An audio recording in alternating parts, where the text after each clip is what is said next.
అధిక దిగుబడులు సాధించి రైతులు ఆర్థికంగా ఎదగాలన్న లక్ష్యంతో అవగాహన కార్యక్రమాలు ఏర్పాటు చేయడంతో పాటు ఆధునిక సాంకేతిక పద్ధతుల్లో వ్యవసాయ సాగుపై సందేహాలను ఎప్పటికప్పుడు నివృత్తి చేస్తున్నామని కృషి విజ్ఞాన కేంద్ర శాస్త్రవేత్తలు తెలిపారు. ఆదిలాబాద్ జిల్లా కేంద్రంలోని సోమవారం కృషి విజ్ఞాన కేంద్రం స్వర్ణోత్సవ వేడుకలను అట్టహాసంగా జరిపారు. రైతులు, కృషి విజ్ఞాన కేంద్ర సిబ్బంది, శాస్త్రవేత్తలు పెద్ద ఎత్తున హాజరై ఈ వేడుకల్లో భాగస్వాములయ్యారు. ముందుగా విజ్ఞాన కేంద్రం అధికారులు, శాస్త్రవేత్తలు కలిసి జ్యోతి ప్రజ్వలన చేసి వేడుకలను ప్రారంభించారు. ఇందులో భాగంగా వివిధ రకాల పంట ఉత్పత్తులతో పాటు వ్యవసాయ పరికరాలను ప్రదర్శనకు ఉంచారు.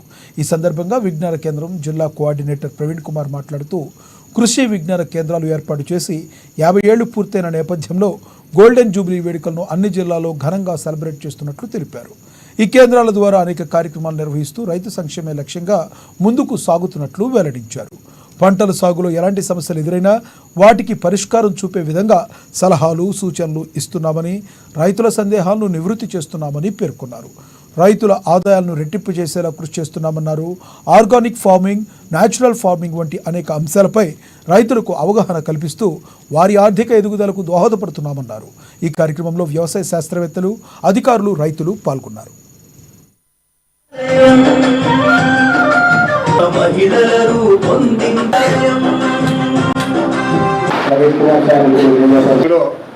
పాండిచ్చేరిలో కృషి విజ్ఞాన కేంద్రాన్ని ఏర్పాటు చేయడం జరిగింది. ఈ కృషి విజ్ఞాన కేంద్రం ఏర్పాటు చేసి 50 సంవత్సరాలు అయిన సందర్భంలో ఈ గోల్డెన్ జూబ్లీ సెలబ్రేషన్లు దేశవ్యాప్తంగా కూడా అన్ని కృషి విజ్ఞాన కేంద్రాల్లో, అన్ని జిల్లాల్లో కూడా నిర్వహించడం జరుగుతుంది. దానిలో భాగంగా ఈరోజు మన కృషి విజ్ఞాన కేంద్రం ఆదిలాబాద్ ఆధ్వర్యంలో అందరూ లైన్ డిపార్ట్మెంట్స్ అందరినీ పిలిచి మన కృషి విజ్ఞాన కేంద్రం చేపడుతున్నటువంటి అంశాలని విస్తృత స్థాయిలో, ముఖ్యంగా రైతుతో జిల్లా స్థాయిలో మొత్తం అందరికీ తెలియజేసే విధంగా ఎటువంటి యాక్టివిటీ చేస్తున్నాము, రైతులకు డే టు డే ఎటువంటి కార్యక్రమాలు మనం నిర్వహిస్తూ ఉన్నాము, తర్వాత మిగతా లైన్ డిపార్ట్మెంట్స్ తోటి ఏ విధంగా మనం కోఆర్డినేట్ చేసుకుంటూ వెళ్తూ ఉన్నాము, ఇవన్నీ కూడా మరొకసారి రైతు సోదరులకు తెలియాలనే ఉద్దేశంతో, అదేవిధంగా మరోసారి ఈ కృషి విజ్ఞాన కేంద్రాలు పునరంకితం కావాలనే ఒక ఉద్దేశంతో ఈనాటి కార్యక్రమం ఏర్పాటు చేయడం జరిగింది. ఈరోజు దేశవ్యాప్తంగా చూసినట్టయితే 731 కృషి విజ్ఞాన కేంద్రాలు అన్ని జిల్లాల్లో విస్తరించినాయి. దాదాపు 561 జిల్లాల్లో దాదాపు మనకు ఒక కృషి విజ్ఞాన కేంద్రం ఉండగా, దాదాపు ఇంకా 93 జిల్లాల్లో 2 కృషి విజ్ఞాన కేంద్రాలు దేశవ్యాప్తంగా ఈరోజు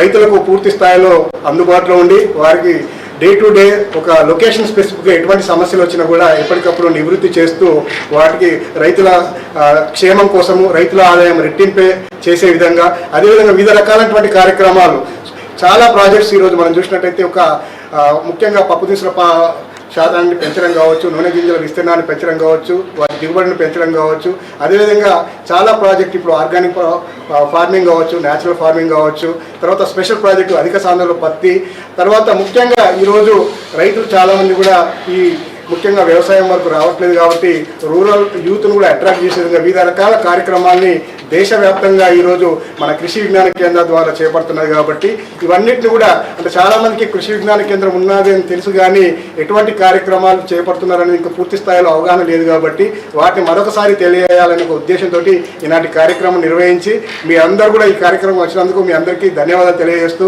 ఎందుకంటే కృషి విజ్ఞాన కేంద్రం ఈరోజు నేషనల్ వైడ్ మొత్తం 731 కేవీకేల ద్వారా అన్ని జిల్లాల్లో, అన్ని రాష్ట్రాల్లో కూడా మనం రైతులకు వ్యవసాయ పనుల సూచనలు ఇస్తున్నాం. కాబట్టి దీన్ని పెద్ద ఎత్తున కూడా ముందుకు తీసుకెళ్లాలని కోరుతున్నాను. ధన్యవాదాలు.